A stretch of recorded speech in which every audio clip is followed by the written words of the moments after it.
এই ছেলেটা খুবই খুশি, কেননা সে জানতে পারে তার ওয়াইফ প্রেগনেন্ট। কিন্তু তার খুশি বেশিক্ষণ টিকলো না। খুব শীঘ্রই সে বুঝতে পারলো তার ওয়াইফ তাকে চিট করছে। এমনকি তার ওয়াইফের পেটে যে বাচ্চাটা ছিল সেটাও কিন্তু তার নয়। এইসব কথা জানার পরে সুচেন খুবই কষ্ট পায়। অন্যদিকে তার নির্লজ্জ ওয়াইফ তার মিস্ট্রেসকে বলছিল, একদিন যখন আমার পেটের বাচ্চাটা বড় হয়ে যাবে এবং সুচেন তার সমস্ত কোম্পানির শেয়ার আমার বাচ্চার নামে লিখে দিবে, সেদিনকে আমি আমার স্বামী সুচেনকে কুকুরের মতন গলা ধাক্কা দিয়ে বের করে দিব এবং আমি তোমাকে বিয়ে করব। এইসব কথা শোনার পরে তার মিস্ট্রেস তাকে কিস করছিল, আর সেটা দূর থেকে দাঁড়িয়ে দাঁড়িয়ে সুচেন দেখছিল। এবং এখানে সব থেকে কষ্টের ব্যাপার হলো, সুচেনের ওয়াইফ যে ছেলেটির সাথে মুখ কালো করছিল সেই ছেলেটির নাম সংকাই, আর এই ছেলেটি সুচেনের বাসার কাজের লোক। সুচেন এই কাজের লোককে পড়াশোনা করার সুযোগ করে দেয় এবং সে তাকে তার ভাইয়ের মতন শ্রদ্ধা করত। কিন্তু আজকে সেই গরিব ছেলেটি সুচেনের ওয়াইফের সাথে তাকে চিট করছে। সুচেন এখানে মনে মনে সংকল্প করে সঠিক সময়ে এদের দুইজনকে একটি উচিত শিক্ষা দিবে।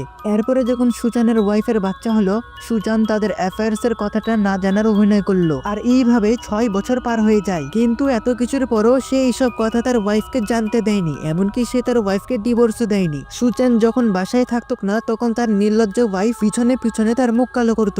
এরপরে যখন 5-6 বছর পরে তার ছেলে আর একটু বড় হয়ে গেল, তখন সুচান তার ছেলেকে পড়াশোনা করার জন্য বিদেশে পাঠালো। এখানে আমরা লক্ষ্য করি সুচানের ওয়াইফ আজকেও ভালো হয়নি, সে আজকেও তার মুখ কালো করে। কিন্তু কোনো কারণে সুচান আজকেও তার ওয়াইফকে তালাক দেয়নি। এরপরে সুচানের বেটা যখন পড়াশোনা করে অ্যাব্রোড থেকে বাসায় আসে, তখন সুচানের ওয়াইফ সুচানকে বলে তার সমস্ত কোম্পানির শেয়ার তার বেটার নামে করে দিতে। সুচান এই কথাতে রাজি হয়ে যায় এবং সে একটি প্রেস কনফারেন্স ডাকে। প্রেস কনফারেন্সে সুচান তার সমস্ত সম্পত্তি তার বেটার নামে লিখে দেয়। আর এখানে তার নির্লজ্জ ওয়াইফ তার আসল চেহারা দেখায়। সে সুচানকে নির্লজ্জের মতন তার কোম্পানি থেকে বেরিয়ে যেতে বলে। সুচান তার বেটাকে বলে, দেখো তোমার আম্মু এখন কি করছে, তুমি কি আমার সাথে থাকতে চাও নাকি তোমার আম্মুর সাথে? কিন্তু এখানে আমরা জানতে পারি তার বেটা তো আরোই নির্লজ্জ। সুচান তার বেটার জন্য এত কিছু করেছে, এত সম্পত্তি লিখে দিয়েছে, কিন্তু তার বেটা সুচানের পক্ষে না গিয়ে তার নির্লজ্জ মা এবং নির্লজ্জ মিস্ট্রেস বাবার পক্ষে যায়। কিন্তু এত কিছু হয়ে যাওয়ার পরও সুচান তো রাগই করছে না। এরপরে সুচানের নির্লজ্জ ওয়াইফ তাকে তার কোম্পানি এবং বাসা থেকে বের করে দেয়। সুচানের ওয়াইফ মনে করে সে আজকে সমস্ত সম্পত্তির মালিক। এরপরে সময় শিফট হয় তার নির্লজ্জ ওয়াইফের বেটার বিয়ের দিনে, যেখানে সুচেনের খুবই ধামাকাদার একটি এন্ট্রি হয়। সুচেনের নির্লজ্জ ওয়াইফ সুচানকে বলে, তোমার সাহস কিভাবে হয়, তুমি আমার বেটার বিয়েতে এসেছো?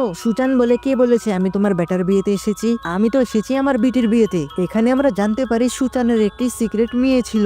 এখানে সুচানের মেয়ের এন্ট্রি হয় এবং সে বলে, কার এত বড় সাহস, সে আমার বাসায় আমার বাবাকে বুলি করছে। পরের পার্ট দেখার জন্য চ্যানেলটিকে সাবস্ক্রাইব করুন এবং কমেন্টে লিখুন পার্ট 2।